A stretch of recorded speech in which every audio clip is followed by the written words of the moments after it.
年。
Hello, everybody.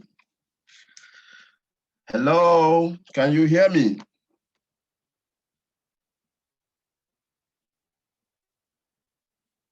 Hello. Nitin Joshi, are you there? Nitin Joshi, are you there?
Okay, you can unmute yourself and speak. Let me hear you.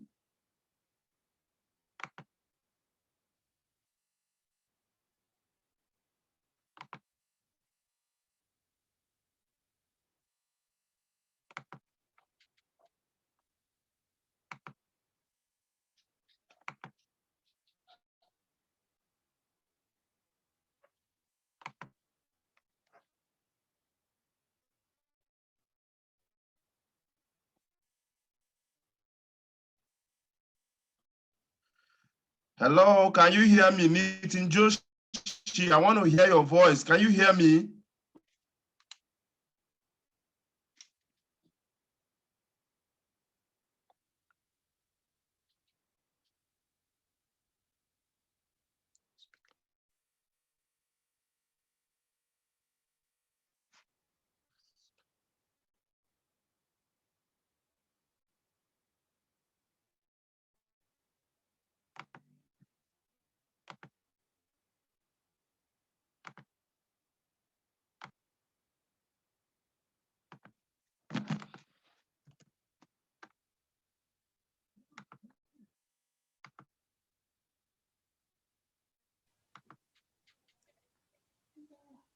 Hello, Nitin Joshi, can you hear me?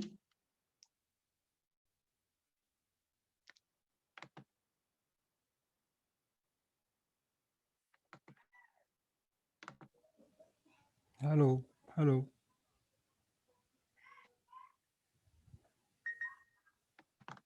Am I audible? Hello, I can't hear you. Am I audible?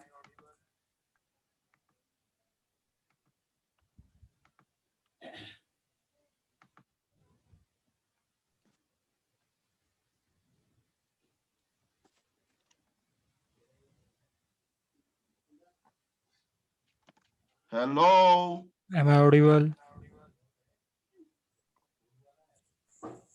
Hello. Mikrofonu bağlayıblar eşinə də yazmalarını. Hello, Okay, sir. good evening, We can clearly sir. hear Nitin you. Joshi, can you hear me now? Yeah, I We Hello. can clearly hear you, sir. Yes, sir. Yes, sir. We Hello. can hear you. Okay, good. I can hear you guys now. Thank you. Thank you very much. Yeah, I think there's a we net. hear you. The setting is Good. stopping Can you people see my from. screen? Yes, Yes, sir. Yes, it's Yes. clear, sir. It's clear, right? So Yeah. can I start now? Yeah, you're good to go. Yes, go. Yes, of course, sir. So you're welcome, guys. You're welcome, everybody. I'm Destiny Otu. I'll be talking on the reservoir fundamental properties and behavior. So basically, in the oil and gas, I believe we all at least have an idea of what a reservoir is. The reservoir is where we find our oil and our hydrocarbons generally. So, a reservoir engineer, you don't just imagine that it's a tank like your own house, like the tanks you probably have in your house or somewhere that you just go and get water from, or whatever you want from at any point. No, it's not like that. It's quite far more complicated than that. Not because it's deep down hole, but because of which we are going to be looking at today. I want you to understand what reservoir engineering it's all about. So reservoir engineering, I see it, or basically it's into, you could split it into several units. The study of reservoir engineering, you could split it into 6 or more, but I split it into 6 parts. So the first and the most important thing you need to understand about the reservoir is its properties and behavior. The reservoir's properties and behavior. So after that, you need to understand the concept of fluid flow. So it's not, this particular one is not unique to reservoirs. It's just that fluids, you need to, since we are going to be talking about fluid flowing in a porous media or through a porous media, not just in the well now, we're not yet talking about fluid flow through pipes and tubings in the well and all that, or at the surface. We're talking about right in the reservoir, porous media, which we are going to see what it means in a short while. And then we have the part we call reserve estimation. Reserve estimation has to do with trying to get the value or the figure that actually shows how much of the hydrocarbons we have there. Is crucial because we don't just want to start exploring and doing a lot of things when we are not sure or we don't know the amount of fluid recoverable hydrocarbons we have down there. So it's important, and for many other reasons too, it's important. So reserve estimation, where we talk about material balance, we talk about decline curve analysis, we talk about history matching and all that. So that is where we study all that. In reservoir properties and behavior, we study basically 3 things. We study rock properties, fluid behavior, and fluid properties. But in reservoir fluid flow, where we begin to talk about Darcy's law and of fluid flow, we study a lot of things around steady state fluid flow and unsteady state, and a whole lot of that, a whole lot of things. In reservoir fluid flow, we actually bring up the concept of the diffusivity equation and the transport equation and a number of other equations, but we won't be going into that. So in reserve estimation, we talk about material balance and other techniques to estimate reserve. Then we have also an enhanced oil recovery. We have enhanced oil recovery after the primary method of the primary recovery mechanism. And then we have because at the point the fluid, the pressure of the reservoir can no longer produce with its natural energy. Yes, with its natural pressure. So you need to supplement the pressure with some certain procedures that sometimes they have to do with injecting and pressurizing the reservoir by injecting fluid. At other times, they have to do with pressurizing it with a kind of fluid that will not only push, or pressurize the reservoir, but will also dissolve or a kind of alter some other properties of the fluid of the hydrocarbon that will enable it to flow faster. So that is talking about the enhanced oil recovery. It's a part of reservoir engineering. And then we have well testing. It's actually an advanced method of knowing and understanding the properties of the reservoir. So, and then we have a reservoir simulation. So if you look carefully, you discover that everything is around reservoir properties and behavior. We are doing well testing because we want to measure the reservoir properties, permeability, interconnectivity, and all that. Enhanced oil recovery, we are doing it because we are doing it because we understand and want to alter some of the properties of the reservoir. Then we have a reserve estimation, then we have reserve fluid flows. So basically, the most important thing here in reservoir engineering, the most basic, the most fundamental thing you must understand before you start talking about other advanced techniques in reservoir engineering is to understand the properties and the behavior of a reservoir. So you must understand the properties of a reservoir.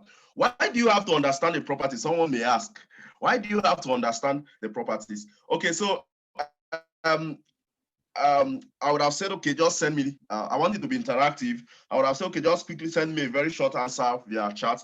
But I believe as we go on subsequently, I will do that. But for now, we need to, I will need to help you understand some things. So you must understand the properties and the behavior, because the reservoirs behave in a certain way. So if you don't get this right, you will not, as a reservoir engineer, if you don't get it right, you'll be confounded. Let me put it that way, because at times you could see a particular amount of oil or hydrocarbons in the reservoir, and then you tell your company or your management, you tell your management, okay, this is the amount of oil we have in the reservoir down there, and then they'll say, fine, let's get it out, let's invest the money, let's get it out. And then by the time you get it out, you discover that that fluid you saw there was actually, by the time you get it out, you discover that it's actually a different thing, because it's not exactly what you were expecting. It will not become exactly what you were expecting. You could see oil there, and at the end of the day, by the time you get it, you are getting out gas. If you don't understand how it behaves in a funny, a complex way. So it's not something you just quickly get in there, get out your oil and come out. The reason we are actually studying engineering or reservoir engineering, it's not just to get the method of getting out the oil. Of course, that's the general summary, but we need to also, getting out the oil is not that easy. So if you want to get out the oil, you may see a particular amount of oil at this particular location, and then you think it will be so easy, okay, we'll get it out. By the time you start getting it out, you discover that you actually end up making the oil stock, the hydrocarbon stock.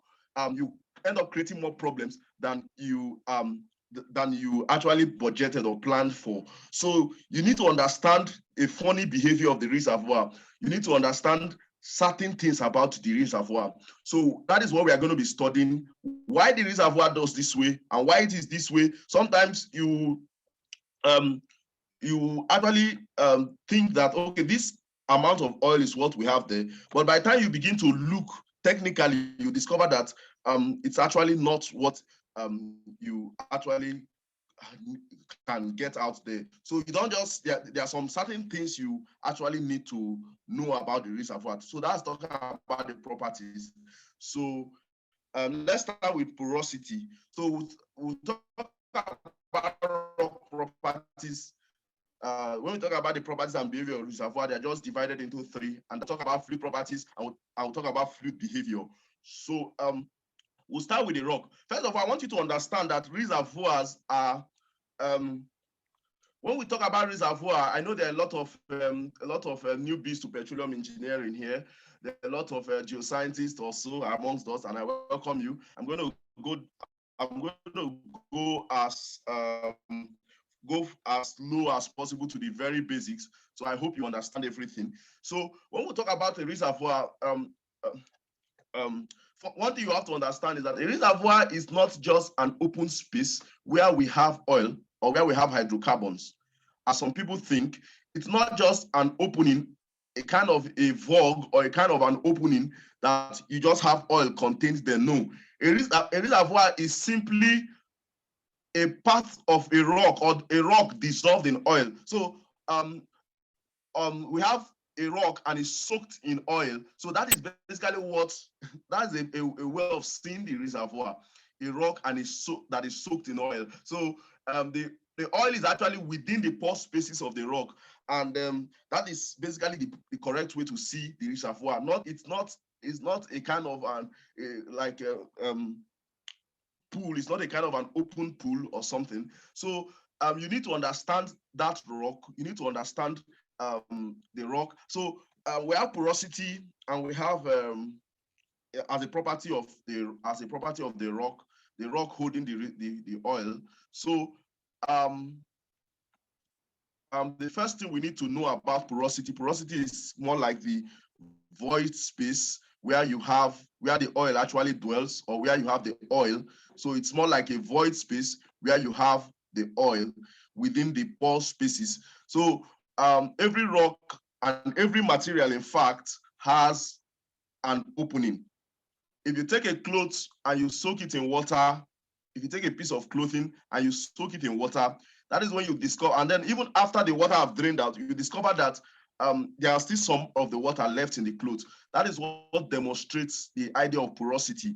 So every rock, though not every rock anyway, rocks do have openings. Sandstones and carbonates and sedimentary rocks do have openings, pores in between their grains where they store, where hydrocarbon stays.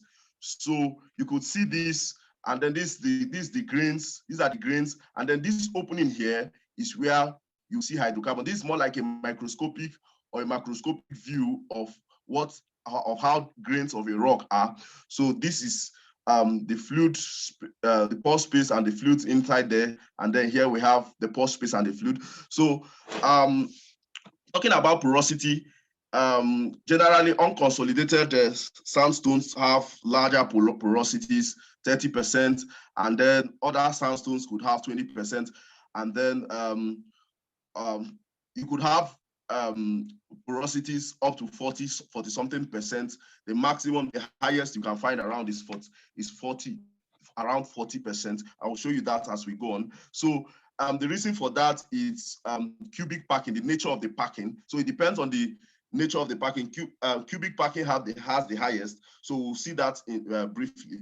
So here we have the rock matrix or the grains, and then we have the pore space. So in the pore space is where the rock stores fluids, stores either the water, the oil, and the gas together. So all together rather. So here is another diagram that shows that. And here we have the water, the oil, or the gas. And then we have the formula for porosity. Porosity is actually just a fraction. The fraction of that rock, or that volume of the rock that is occupied by the fluid. Yeah, so we have the pore volume and we have the bulk volume. So we have, this is the space that fluid can be stored. And then this is the space where we have the rock. Sorry, the total volume, both the rock and the opening, the spaces together. I hope, okay, here, let me use this. So, okay, I think this is better. So look at this red line here, this red box here. So this is more like showing a particular grain, and then this is what happens. This is the grain, and then you see smaller spaces that are not occupied by the grain. So if we take this as, this is the bulk volume, both the spaces there and the grain together, and then when we take only the spaces where the fluids will be stored, that is going to be the pore volume. So porosity is just pore volume over bulk volume. So, and then the pore volume will be the bulk volume, of course, minus the grain volume. And that is this whole thing minus this. So I believe that will be simple enough for first timers in petroleum engineering to grab it. So let's move on. Now, to help you calculate porosity, bulk volume, we now know how to calculate porosity, but the issue now is how do we get the bulk volume? How do we get the matrix volume? How do we get the pore volume? So to get the bulk volume, if we assume that this is how the grains in a rock are arranged, it's more like it's an assumption, or it's not just an assumption anyway. Actually, we have different patterns of arrangement of grains of any particular material or crystal solid. So if we say, okay, we are working with cubic packing, this is the arrangement. It's the packing, the type of packing. So if we are working with cubic packing, and then we assume that each grain is a perfect sphere, right? So the radius of this sphere, let's say from here to here, that's the radius, will be arrow. So if we are talking about the bulk volume, first the bulk volume, to calculate the bulk volume, it's more like this is a square, a cuboid, right? So if we said this plus this times 2 will give us the diameter. This times 2 will give us the diameter of the that is arrow times 2, that is 2 arrow, give us this length, and then which of course we're assuming cubic packing, so this is a cube. So which of course the length, the breadth, and the width are the same. So by the time we say 2 arrow into 3, the length is 2 arrow, the breadth is 2 arrow, the width is 2 arrow, that will give us 2 arrow cube by the time to get the volume, and that will be 8 arrow cube. But to get the volume of the sphere, of course, volume of sphere is 4 pi arrow cube over 3, and by that we'll get the matrix. And by the time we subtract them, we get the pore volume. And so to get the porosity, all you just have to do is divide the pore volume by the bulk volume. So that is where that is. Then we could also have other patterns of packing. We have rhombohedral, we have a rhombic packing, but the highest is cubic. The highest is cubic packing. That is the kind of packing or grain packing that will give us the highest porosity. So we'll not go in detail into that, as we have a whole lot of other things to cover. So there's what we call effective and absolute porosity. In effective porosity, one thing you have to understand is that when we talk about pore spaces, look at this, for example. This contains pores, right? Yeah. Now, sometimes these pores are not connected. Let me shoot them ahead. Now, look at this. Sometimes these pores are not connected. Yes, they are pores, but sometimes some of them are isolated, probably with a cemented material in that grain, or probably with just the orientation of the grain. So some part of the porosity will be locked out, although there is fluid over there, but that fluid cannot move freely to other parts of the rock. So if there is fluid at the back, at this part of the rock, for example, and then let's say this side is blocked, and then we have a well somewhere around here, we could get the fluid from all these parts, but we can't get from this side because why? This side is sealed. So this is what brought in the concept of effective porosity. So it's not effective, it's not an effective porosity if there are parts of the fluid that are isolated and that cannot come into our flow. So that is the concept of effective porosity. So how do we, what exactly is effective porosity? So it's just taking account into those pores that are connected, are interconnected. So that is what effective porosity is. Generally for very clean sandstones without any cementing material, the total porosity can be equal to the effective porosity. Yes, for very clean, but for highly cemented material, the effective porosity, of course, will be far, far less than the total porosity. Then absolute porosity, of course, is just taking into account all the porosity, irrespective of whether they are connected or not. So let's move to factors that affect porosity. So we have the particle shape. Sometimes, you could actually tell. Look at this. This is more like circular or spherical, rather. So if peradventure we rather had something like a square, what do you think? Squares, if we are in squares, if this grain volume we are in squares, I want to hear you. What do you think? Do you think these spaces, do you think these spaces will still be as much, these spaces in between will still be as much as it is now? No, of course no. So because why? The square grains will actually lap themselves so tightly that the spaces in between, if there is any, will be negligible. So the particle shape is important. Is one thing that affects the porosity. Then the packing, which I just explained. Look at this now. Look at this. This is a different style of packing. This is a different style of packing, and then this is another packing. This is another packing. You could see the way it is arranged, clearly a cubic, and then you see this other way. So if it has this type of packing and this, can you compare them? Of course, there are still spaces in between these ones, but you discover that these ones will be less than the cubic packing. So that is for packing. Then we have particle sizes. Yes, if the particle sizes are big, then it's most likely, okay, if I should ask, What do you think? If the particle size are big, will those pores in between be higher or lesser? Will they be higher or lesser? Okay, let's move on. You can use the chat to reply. So there will actually be more, there will be higher. Those pores in between will be higher. So if the particle sizes are higher, then if there are cementing materials, of course, cementing materials in between those pores will take the place of those pores. And then okay, sorting is supposed to be included. So permit me, I will quickly change.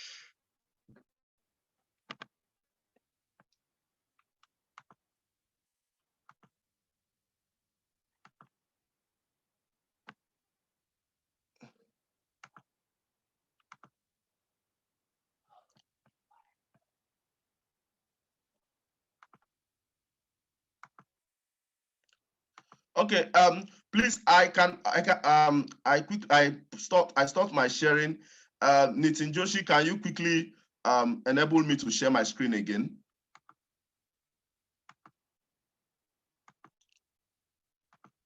Okay, good. So I hope you can see my screen now. Okay, good. So let's move on. Then we have overburden stress. Overburden stress just means the pressure exerted by the rock over that part of the, of course, these reservoirs are down there. So there is this weight of the rock, of course, over the reservoir. Of course, that is what we call overburden stress or overburden pressure. And then we have vogs and fractures. You know that if there are, of course, sometimes there are vogs like openings or cracks or fractures in the rock. Those will actually aid the porosity and make it to be such that it's more, we call them secondary porosity, and then these other ones are actually primary porosity. Secondary porosity are the new porosity that is formed as a result of some processes, probably a fracture or a vog develops in a part of the rock, or sometimes the cementing material comes up and closes up the porosity. So those are secondary porosity. They developed later, not in the original depositional history of the rock. Then here is how overburden pressure affects porosity. The higher the overburden pressure, of course, the lesser the porosity. So as we increase as we have 6,000 here, we have 5,000. As you go higher, the porosity decreases, both for sandstone and shale, but worse for shale. So let's move over to permeability. So we have talked about porosity, and now we are talking about permeability. Of course, you may find a reservoir. You may find a reservoir with whole lots of hydrocarbon, but the problem that reservoir could be such that the permeability is low. So permeability actually measures the ability of the rock to transmit fluids. So we use Darcy's law to calculate that. I'm sure a number of us are familiar, but I'm going back this way for those who will be learning all this for the first time. So this is permeability K, and getting that you found a reservoir rock with high volume of hydrocarbon does not necessarily mean you can recover all just like that. So the permeability has to also be good, the permeability of that rock. So it just has to do with the fluid, the rock permitting the fluid to pass through it, not just holding it now, but passing through it. So it has to flow through for it to be effective. So we have, it's not the same as effective porosity. Though of course, if a reservoir has a higher effective porosity, it generally will have a higher permeability. Yeah. So here is what a scale we could use to know or tell or classify reservoirs. If the permeability is less than 1 millidarcy, and if it's in between 1 and 10, it's fair. If it's higher, if it's in between 50 and 250, it's good. If it's less than 250 or around 250, it's very good. Like it's greater than 250 rather, it's very good. But if it's 1,000, then it's excellent. It's an excellent reservoir. Generally, porosity and permeability, how they relate with each other, although not very but not very clearly. But porosity and if a rock that has a higher porosity generally should also have a higher permeability, but not in every case. Yeah. So we see different types of rocks here. Rocks like shale will have shale mostly have high porosity, but very low permeability. So it's not in every case, but these are some of the good cases. So let's move on. This is permeability once again. Last time, overburden pressure once again. Last time we concluded that overburden pressure reduces porosity. It also reduces permeability, because what happens is that it makes the rock it compresses or compacts the rock, and then that compaction actually kills or reduces or removes those spaces, eliminates those spaces where fluid ought to be stored. So if we move on, we are talking about how we could measure these properties. We have a scale of investigation used in reservoir characterization. Reservoir characterization is just about measuring the volume or the volume of fluids a particular reservoir can store, and then just classifying the reservoirs based on that. Yeah, so we could do that. We could do that at the gigascopic level using well test, or megascopic level using reservoir model grids. That is reservoir simulation actually. And then we have macroscopic level where we do that with wireline logs, and then we also retrieve a core plug. A core is just like a sample of the rock. We go down there and capture it and bring it to our lab and work on it. Or we look at the microscopic level where we go to the thin section of the reservoir to study all the pores and all that. So the unit of permeability is DASI. So let's move on. So generally, if you for both for permeability and porosity, if vogs or fractures develop in the rock, it's good for them. It's good for both. So look at this, for example. This is a fluid trapped here, but if you look, there is no connection or communication between this and other parts of the rock. And then if peradventure we happen to set our well somewhere here, you discover that although the fluids are there, but how they could flow towards this side, it's where we have the issue. So let's talk about saturation. So we have talked about two properties of the reservoir, that is porosity, permeability. We'll come back to the kinds of permeability later. We'll talk about relative permeability, effective permeability, and absolute permeability. So we'll come back to that. Let's talk about saturation. Saturation, now we have the pores. We agree that the pores are the spaces where the rocks, the fluids are stored. But the thing is that it's not only one fluid that is usually there.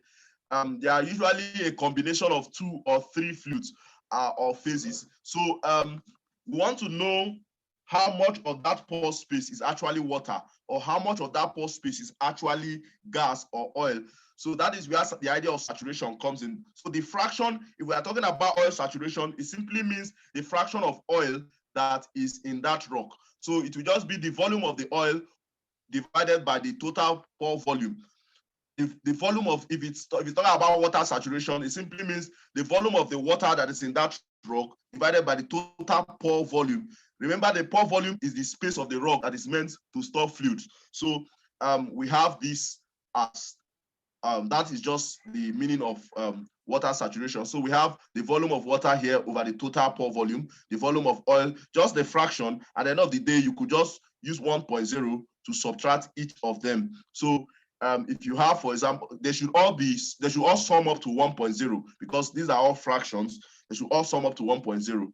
So let's move on. There's also what we call net pay thickness, and then it's just normally in a reservoir, it's not heterogeneous in the sense that every part of it contains the fluid. There are some parts, sometimes it could be laminated with shale or something, and then we need to get the net pay, just the amount of the part of the rock, the total depth of the rock or thickness of the rock that is actually having the fluid we want.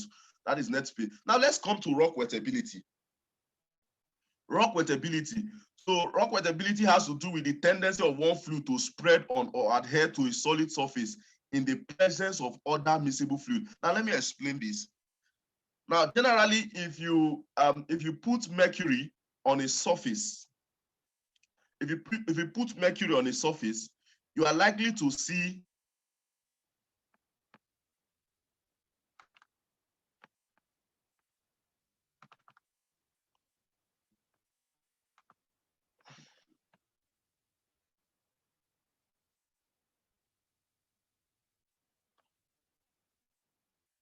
sorry, can you guys still see my screen? Can you still see my screen?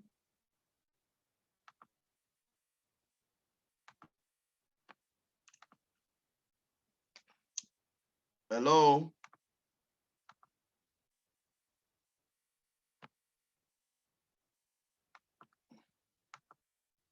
Okay, good. So if there are some fluids, if you put them on a surface, they will actually not dissolve into that rock. Although the rock is porous, is permeable, but they will not actually dissolve into that rock. It's not just about the particular fluid. It also depends on the type of rock, right? It also depends on the type of rock. Now, it depends on the type of surface. So it's not just a rock property, it's both a rock and a fluid property combined. So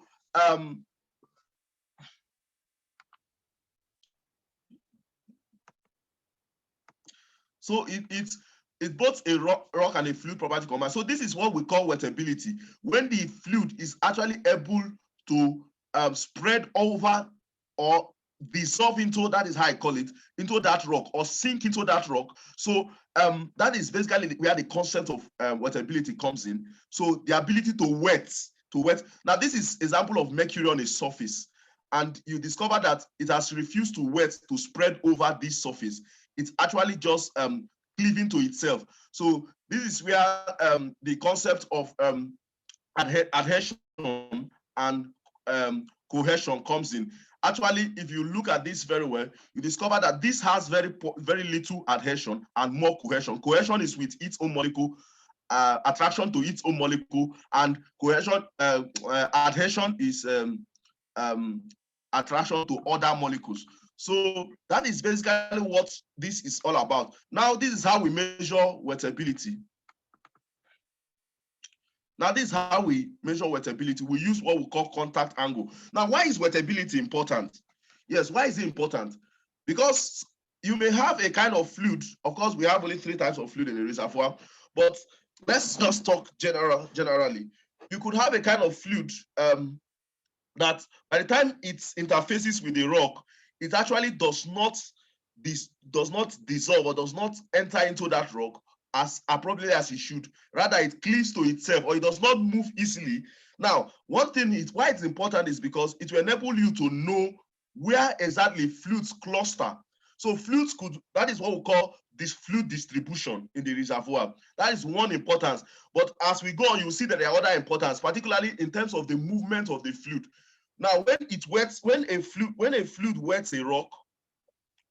fluid wets a rock, you discover that it actually could actually move through that rock easily. Now, although you discover as we go on that fluids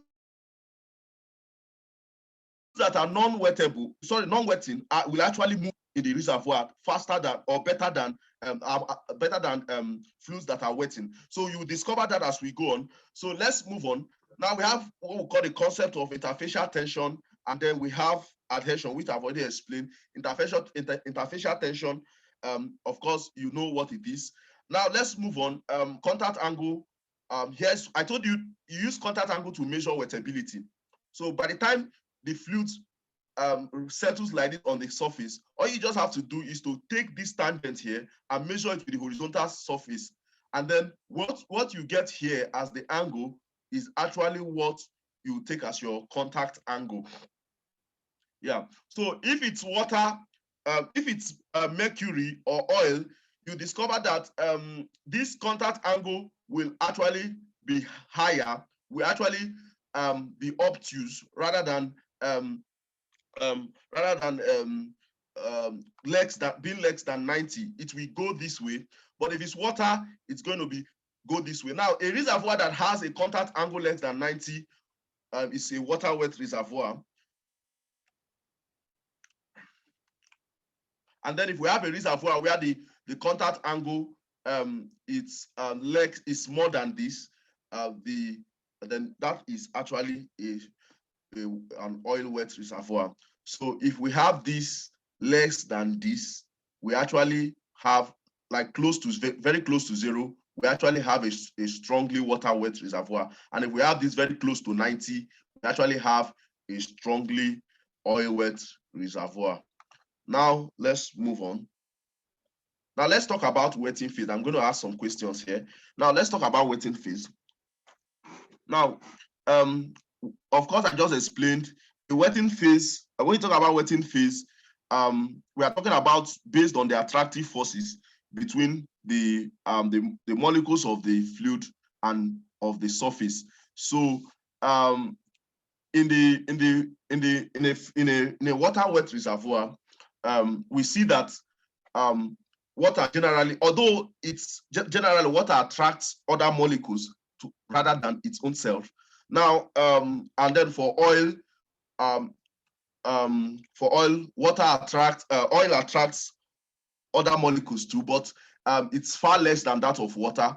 And then we have gas too. Now I'll tell us something about gas, but let's move on. So for a wetting phase just simply means that that particular fluid preferentially wets the rock surface, the solid rock rock surface. That's just what it means.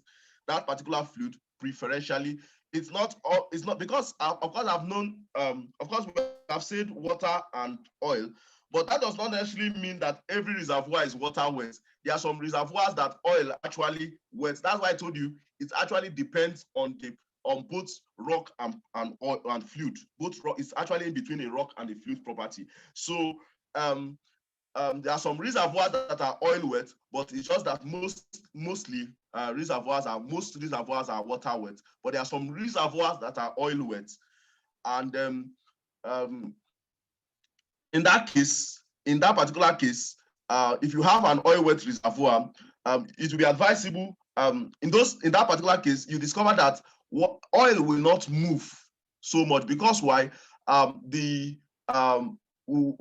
we later call capillary pressure, that is the attractive forces between the pressure difference between. Okay, let's not go into that. I will go into that in a minute or more. Let's just move on. I don't want to explain capillary pressure before we get there. So let's move on. Here is wetting phase, and then we talk about non-wetting phase. So in non-wetting phase is, of course, the other fluid that does not preferentially wet the rock. So the repulsive forces between rock and fluid cause non-wetting phase to occupy the largest pore spaces of porous media. So the smaller pore spaces will actually be the one occupied by the wetting phase, while the larger pore spaces will be occupied by the non-wetting phase. So the non-wetting phase fluid is often the most mobile fluid. You know why? Yeah, because that attraction between the rock surface and the wetting phase will actually prevent the other fluid from moving as fast as this other one that is non-wetting. I don't know if you get that. I wanted to ask, but I've already explained it. So generally, that attractive force between the rock and the fluid will actually prevent the wetting phase from moving as fast as the non-wetting phase. So, but one thing you should understand about gas can never be a wetting phase. So, unfortunately for gas, it cannot be a wetting phase. So, we're actually talking about both between oil and water. So, let's talk about a water wet reservoir rock. So, like I already said, let's move straight to what wettability does. Now, a water wet system will exhibit greater primary oil recovery. Do you know who knows why? Why do you think a water wet system will exhibit greater? That is basically what happens, and that is basically why the waterway system is better. And generally, if you are going to be doing water flooding, you are going to be injecting water to push up the oil, to pressurize the oil and push it that is flooding.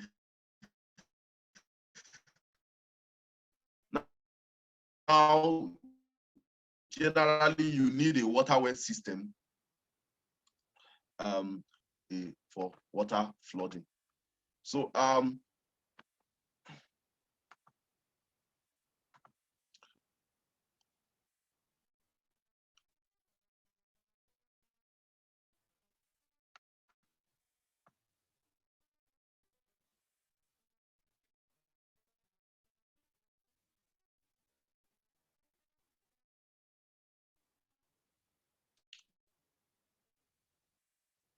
talking about recovery efficiency, the higher the wettability of water, the more the recovery efficiency. So look at this curve. This first curve was that of a kind of oil called silicone.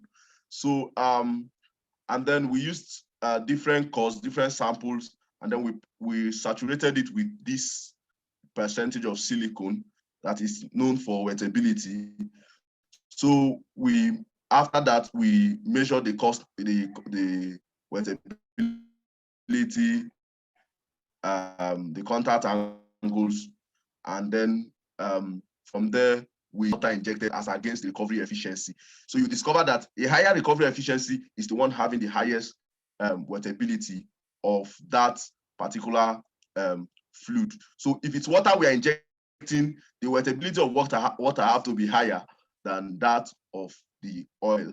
So as we go on, I want to introduce to us the concept of capillary pressure. Now, the same thing with this, the recovery efficiency is higher with more, unlike this one, where we have a lower wettability. So capillary pressure definition. So here is what capillary pressure is. Capillary pressure is basically the difference between phases, the pressure or the interfacial pressure between phases. So I want to show you something here. Okay, so this is the concept mostly used to obtain or explain capillary pressure. So we have this, and we have this. Now, this is a tube. The concept of capillary pressure is mostly explained with a tube, where as soon as you put a tube inside water, suddenly the water starts rising. Now, one thing you have to discover, that is, let's say there is air here, and then, of course, it's air that is there. Now, the capillary pressure will actually be the difference between this pressure of air and this pressure of the water. So that is at the interface, the pressure difference at the interface of both. So if this pressure is higher, if the difference is higher, it will actually move faster. But if it's lower, it will be slow, and it will not move as fast, or it will not go rise as high as this. Now, if it is negative, it will of course come downwards. So so that is where the concept of capillary pressure is. Now we see the pores in the rock arranged as a tube, not that they're actually a tube, but of course, because they're interconnected, we can imagine it as that's why the word pore throat is used, pore throat. So we can imagine that it's like a tube. The holes are connected, so they are like just a straight hole, and all that the pores are connected. So capillary pressure is what will be responsible for this fluid moving on its own, based on the difference between the pressure at the interface of the two fluids. So generally, it's capillary that is responsible for rise, because this fluid wants to be attracted to that of water, wants to be attracted to that of air, and that also of the glass of the tubing. That's why it rises. That's why water rises, because it wants to look at it here. Why the water rises is because it's attracted. Remember, I told you the cohesive forces is higher. Sorry, the adhesive force is higher in water than that of cohesion. So it's actually trying to be attracted to the air. So that is why it's moving upwards. it's moving upward. The molecules of water are moving upward, and also by the sides of this stuff, this tubing. By the time it gets here, it wants to go up again. It's been attracted, therefore it's pulled up, and then it keeps moving up that way. So that is what actually happens at that interface. Now, so if we assume that the pore spaces or the pore throat is like a tube, and then the fluid actually rises with that, then that is actually the concept of capillary pressure. So so here is this again. So the difference between this and this. So here is the formula used in calculating capillary pressure, the density difference between the fluid, now air and water, then the radius of the tube, then the density difference between the fluids. So of course, we have between water and oil, and we have between gas and oil, or in some cases, water and gas. Now, this is actually the formula for calculating capillary pressure. Now, let's go on. We have imbibition and drainage. There's this concept we call imbibition and drainage. Imbibition is when the water wet rock, the oil soaked, the oil wet rock, or rather, let's put it this way, the non-wetting phase. If we say oil is the non-wetting phase and we say water is the wetting phase, now imbibition is when we're actually removing the non-wetting phase is decreasing, the saturation of the non-wetting phase is decreasing, and then the saturation of the wetting phase is increasing. That's what we call imbibition. And then drainage is the opposite, where we begin to reduce the saturation of the wetting phase, and then we are increasing the saturation of the non-wetting phase. An example of process that does that, we are injecting fluid, water, for example. What exactly are we doing? Which of these processes, if we're injecting water, which of these processes are we doing? Imbibition or drainage? Okay, so I guess you got it right. So we are actually doing imbibition. We are it also depends on the particular reservoir, if it's water wet or oil wet. So if for example a normal oil wet or water wet rock. So what we are trying to do, we are trying to drive out the saturation or reduce the saturation of the oil, and then we are increasing the saturation of water. So that is basically, we are actually doing imbibition. And so we have drainage when the opposite is true. Now, generally, this is what we call the relationship between the capillary pressure and the water saturation. So here is what we have at a point, for example. Now, please pay attention. I want to show you a concept here now. Okay, so if, for example, a rock was found at a particular saturation. Okay, let's start here. Let's say a sample was fully water saturated. So, and then we start reducing the saturation. Of course, it goes through this curve. As we are reducing the saturation, what it simply means is that we are applying more capillary pressure. So as it goes through this curve, and then it goes up, now suddenly we start increasing this same saturation, the saturation of water again. We start increasing it. As we start increasing it, one thing that is very interesting, it will not follow this history, this path it followed before when it was reducing. And that is where that's where the concept of capillary hysteresis comes in. It will actually create another path on its own. So that is the concept of capillary hysteresis, where the history of decreasing and increasing saturation, they don't align. So that is the concept of capillary hysteresis. So by the time you start increasing the saturation again, what happens? You're increasing the saturation. What happens is that it follows this curve, and then it goes this way, and then at the end of the day, it reaches this maximum saturation. So that is the concept of capillary hysteresis. In this case, we are reducing the wetting phase saturation, and in this case, we are increasing the wetting phase saturation. So drainage and imbibition. Now let's move on. So it's a procedure we use, or that is used to study the effect of capillarity. And then you could tell why capillarity is important. You could tell because we want to move oil from the rock, want to know how this oil will move from a particular point to another in the reservoir. So we want to fully understand that behavior.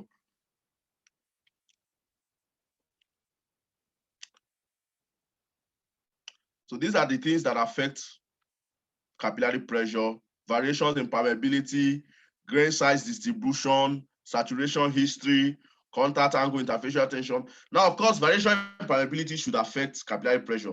Remember, I told you we are looking at the reservoir as a pore through the pores rather as a tube. So the interconnected pores as a long, very tiny tube. So as the permeabilities change in between around it, just like it's more like changing the size of the tube, of the capillary tube. So when you change the size, what happens? A smaller size will actually experience a significant rise than a than that of a larger tube. A smaller tube size will actually experience a significant capillary rise than that of a smaller tube. So a higher capillary pressure will probably be in a smaller tube than a bigger one. Now we have grain size distribution. Of course, that affects permeability, and then invariably affects porosity and permeability, and invariably affects capillary pressure. We have saturation history, which we talked about, the history of drainage and imbibition. And then we have the contact angle, that's the wettability. Yes. So we have the interfacial tension, and then we have the density difference between fluids. So those are what affects capillary pressure. So why do we need capillary pressure? To determine the initial water saturation in the reservoir. Capillary pressure can be very useful because, of course, water is down there below the oil. So water could rise. If the capillary pressure is high, water will rise significantly, and that could tell you the initial water saturation in that oil, in that reservoir rock. Yes, so very important. And then it's not only beneath, but also, let's say, around it, the same thing. So both vertically and horizontally. So that is basically the concept of capillary pressure. So we have fluid distribution, of course, the levels or the depth or where exactly fluids are, the water, the oil and the oil-water contact. That's just all about fluid distribution. The height of the different parts of different fluids in that reservoir, whether it's water, where water will actually accumulate and where gas are most likely to accumulate, and where oil is most likely to accumulate. That is actually what capillary pressure can help you find. Residual oil saturation for water flooding application. So when you are doing water flooding, there is actually, generally, there is a very low, there is a limit to which you can move oil out of a rock. If you squeeze a cloth, there's a limit to which water can come out of that wet material. There's a limit. That limit is actually called the residual saturation. So at a point, no matter what you do, you cannot bring out the remaining oil from that rock. That's called the immovable oil. So that is the residual oil saturation. That saturation of oil that cannot move is called residual oil saturation. So at that point, you need to measure this. You could use capillary pressure measurements to know what the residual oil saturation is. So let's quickly move. We still have a lot, and our time is almost up. I'll quickly move from here to, okay, just about the leverage function. The leverage function is used, is an attempt to kind of draw a curve for capillary pressure. So I'll quickly move from here. Our time is highly limited. Here is relative permeability, where with the concept of relative permeability and all this. So that will basically be all for this. That will basically be all for rock properties. Let's quickly move to fluid properties, and then let's see some interesting things about a reservoir. we'll start. Okay, let's start with phase behavior. So generally, in the reservoir we have different types of fluid. We have oil, water, gas, and they behave differently. So phase behavior is just talking about how they behave in response to pressure, volume, and temperature. Actually, if you increase the volume of a reserve of a fluid, of one of the fluid, if you increase the pressure or reduce the pressure, you could actually affect the state of that fluid. It may actually be oil, but by the time you reduce the pressure, it suddenly turns to gas. So that's what we are looking at now. That's phase behavior, for how fluids transmit from one phase to the other. Now, this is an example of what of generally what we call a phase behavior, the relationship between temperature and pressure. So this is for a pure substance. If the substance was a pure substance, this is how the behavior is most likely to be. Go towards this way. The vapor pressure, this is called the vapor pressure line. At the temperature of this, it will be at this, at the pressure of this and temperature of this. And then by the time you reduce the temperature again, it goes towards this way. Then by the time you start, it starts melting, it goes towards this way. So generally, this is a phase behavior diagram of a pure substance. Then we have what we call the critical point. You will see it shortly what it means. Now we have, but it's just that in most cases we don't have pure substance. Different substances have their phase behavior, but in the case of reservoir, of course, they are not pure substances. They are a mixture of gas, oil, and all that. So we want to study their behavior. So this is how, if this is a typical phase behavior of a reservoir. So when you begin to increase the temperature or decrease the temperature, and with respect to pressure, this is just how it keeps on going. For example, if the pressure were here and the temperature was here, you increase the pressure, and then you increase the pressure and maybe decrease the, you decrease the pressure and increase the temperature, it could get to here. And then if you keep increasing the temperature and decreasing the pressure, it goes to this point. It gets to a point, if it could actually go beyond this curve and actually start going towards this point, where we bring in the concept of cricondentum and the concept of cricondemba. Cricondentum is the highest pressure. Okay, let me first explain this before explaining that. Now, this envelope you see here, that shows this behavior at this point, is actually a point where the fluid can coexist. Oil and gas can coexist inside this envelope.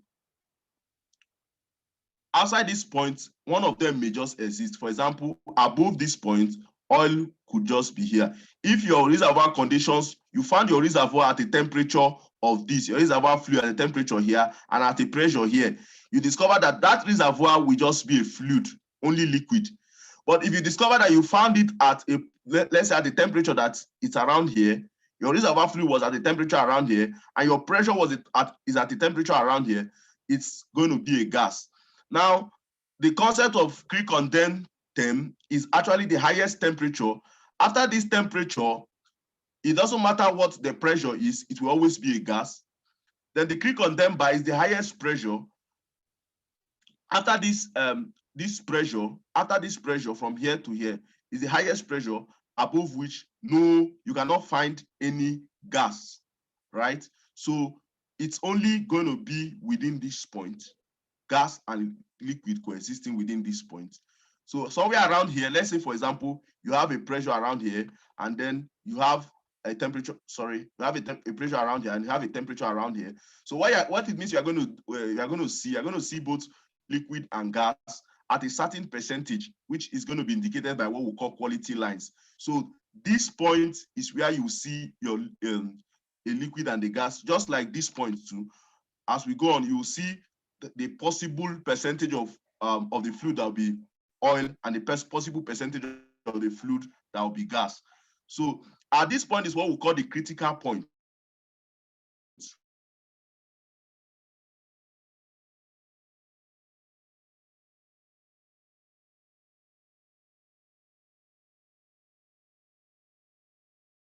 Point, all beyond this at the critical point, this is the bubble point, and this curve is called the curve that demonstrates when gas starts forming from your liquid. If, for example, I found a reservoir around that had the pressure around here and the temperature around here. Now, if I start reducing the pressure of that reservoir, let's say I keep the temperature constant and I start reducing the pressure, it gets to a point at which gas starts coming out of the oil in the reservoir. Actually, it will just be gas, and then it will be oil, and then gas will be coming out. That point is called the bubble point of that reservoir or of that fluid. It's actually a fluid property. You take your fluid to the lab and then you measure it. It's not just about the reservoir, it's the fluid itself. So it's the behavior of the fluid in that reservoir now, and then added to the properties of the reservoir, the pressure and the temperature of that reservoir. Now, if you take it and then you take it to the lab and simulate these conditions, pressure and temperature, and by the time you start reducing it, it gets to a certain pressure, it actually starts gas starts evolving. That point is called the bubble point. So it's the same with here, at every point here. Now, if we have, for example, if we had, for example, our reservoir happen to be at this point, and then you discover that when you found that reservoir, you actually found when you found that reservoir, you found it at this pressure and temperature. By the time you start reducing it, it will get to a point at which there will be no more liquid, no more crude. It's only gas that you'll be seeing. This point is called the dew point curve. So that is what happens during production. We're actually reducing the pressure, but the reservoir is basically the temperature is actually somehow constant. Yes, the temperature down there is somehow constant. So that's what happens within the reservoir. So you discover that at this point, you start producing gas in increasing percentage. By the time it gets to this line, there is no more oil, it's just gas. So let's move on with this.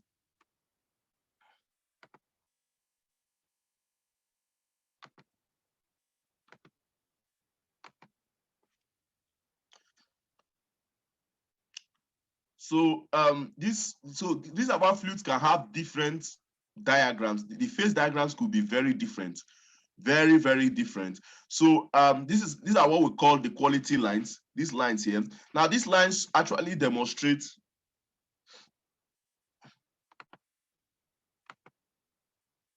the percentage, or show the percentage of fluid at every point within this envelope. Is what demonstrates the percentage of fluid at every point within that envelope. So let's talk about types of, let's now talk more concretely on the types of reservoir fluids we can meet. So we could meet, basically there are 3 types of reservoir fluids, 3 types. So now I don't mean phase. Phase is when we talk about gas, oil, or water. I mean the reservoir fluids now. Based on, we are trying to classify reservoir fluids based on their PVT properties. So you can either find a reservoir as a black oil, you could find a volatile oil, or you could find gas. Now, you could find it as a gas. Now, black oil has a kind of a diagram or a phase behavior that you actually find the pressure and the temperature at a point very above this bubble point. So above this point, and then apart from that, it has a behavior that produces less gas, less amount of gas, very, very less amount, very, very little amount of gas. So it's very reluctant in producing gas. That is one thing. So that is, that is very reluctant in releasing in gases escaping from the oil, or in gases evolving from the oil. That's one thing about black oil. So it's basically oil, and then as we begin to reduce it, of course, gases will be produced at some point. So that is black oil reservoir. But volatile oil, one thing about volatile oil, it's in a kind of unstable equilibrium between gas and oil. So by the time you start, although there is by the time you start producing, you start seeing high volumes of gas very, very early. Yes, you start seeing high volumes of gas coming out. The solution gas oil ratio, you begin seeing high volumes of gas coming out. So that is volatile oil. Then we have retrograde.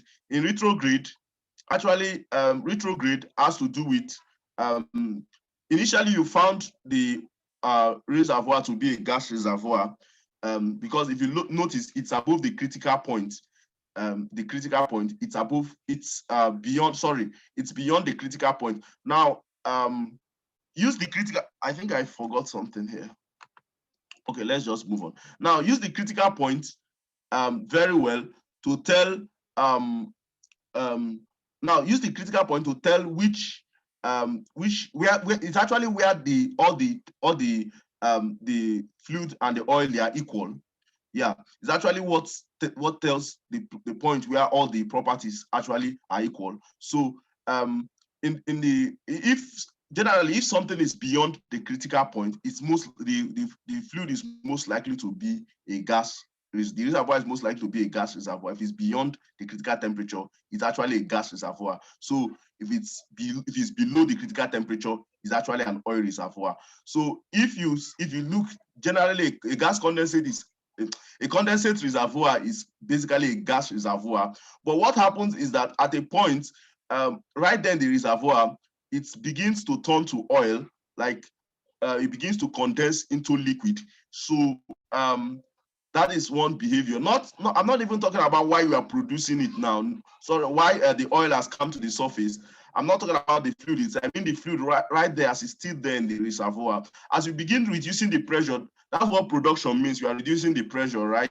So as you are reducing the pressure in the reservoir, so at a point in the reservoir, the liquids begin to form. And so that is actually the concept of gas condensate. So then we have wet and dry gas. Of course, they are gas reservoirs, but what happens is that beyond, as you take up the fluid upward, in this particular case, okay, this diagram was not well drawn, but in the case of wet gas and dry gas, it has to do with the fluid when they get to the surface. Like in this case, reducing both temperature and pressure. Because we're not just talking about why the fluid is still in the reservoir, we are talking about why it is coming out. If it's still in the reservoir, we can assume that the reservoir temperature is constant. But when the fluid has left the reservoir and come to the surface, we cannot assume that the temperature is still the same as that in the reservoir again. It has traveled a long way. So by the time it has come to the surface and then we have stored it in our tanks or something, or we take it through the separator and other surface facilities, you discover that this fluid will actually begin to cut into this envelope. That point, you know that liquids will begin to be produced, not in the reservoir, but while you have also reduced the pressure. For condensate, the temperature has to be constant, it has to be still in the reservoir, but for this, it has to be that it has the temperature and pressure was affected or reduced. So this begins to cut this production line begins to cut into this phase envelope, and that is where the concept of wet gas comes in. But dry gas, no matter what happens, it doesn't cut into that envelope. So there is little or actually no fluid in a dry gas reservoir, no liquid rather in a dry gas reservoir. So this is an oil. Now we have what we call an undersaturated and a saturated. So okay, this is properly explained. So we have, this is actually the reservoir temperature less than the critical temperature. Yes. Whenever we have the reservoir this is the critical temperature. Whenever you find a reservoir that has a temperature around this point, before this critical point, you can safely call it an oil reservoir. But if you found it beyond this point, you call it a gas reservoir. So this is basically the diagrams. And then this is for volatile, this is for black oil, and this is for volatile oil. I've already explained it. Then this is for gas condensate. So here we have the pressure part, where you are reducing the pressure. From this point, you discover that these lines, quality lines, are the percentage of the liquid in the mixture at inside this envelope. So as you produce and you get down here, at this point, you begin to have 5% of liquid. 5% of what you are producing will be liquid, or what you have there will be liquid. And then originally it was gas, but by the time it gets to this dew point line, it starts producing liquid. By the time it gets here, 5% of it is liquid. By the time it gets here, 10% is liquid. By the time it gets here, 15% is liquid. And then usually around, generally, usually maximum of 40% or thereabout. If there is a condensate that is that produces more than that, is probably called a near critical. It's called a near critical condensate. So it's not even more than that. It's generally around 15 for normal condensate, 15%, but it could get up to 40 for near critical condensate. So that is basically it. So we have moving down to, by the time it gets here again, the liquid begins to disappear at a certain point, and by the time it gets here, the liquid begins to disappear, and so by the time as you go down, that is a strange behavior. This behavior does not respect any the normal laws of physics. So this is for gas and wet gas and dry gas reservoirs. So let's talk about the concept of gas-oil ratio. Gas-oil ratio just means the ratio of the oil as compared to the ratio of the gas. The ratio of the oil as compared to the ratio of the gas. Now, in standard cubic feet is, of course, we use that for surface conditions, and stock tank barrel for surface conditions. So when you are producing, now there are two types of gas oil ratio, so I don't get it wrong. There is producing gas oil ratio and solution gas oil ratio. Solution gas oil ratio has to do with the amount of gas that actually came out of solution. But most times in reservoir, you find gas, a free gas already, called the gas cap, already in the reservoir. It's not dissolved in the oil. Although as you are producing, some other gases are still evolving from the oil, from solution.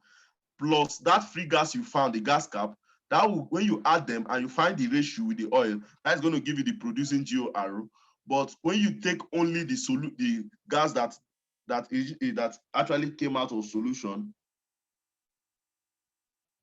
Okay, so I think my time is almost up. So I think I will just quickly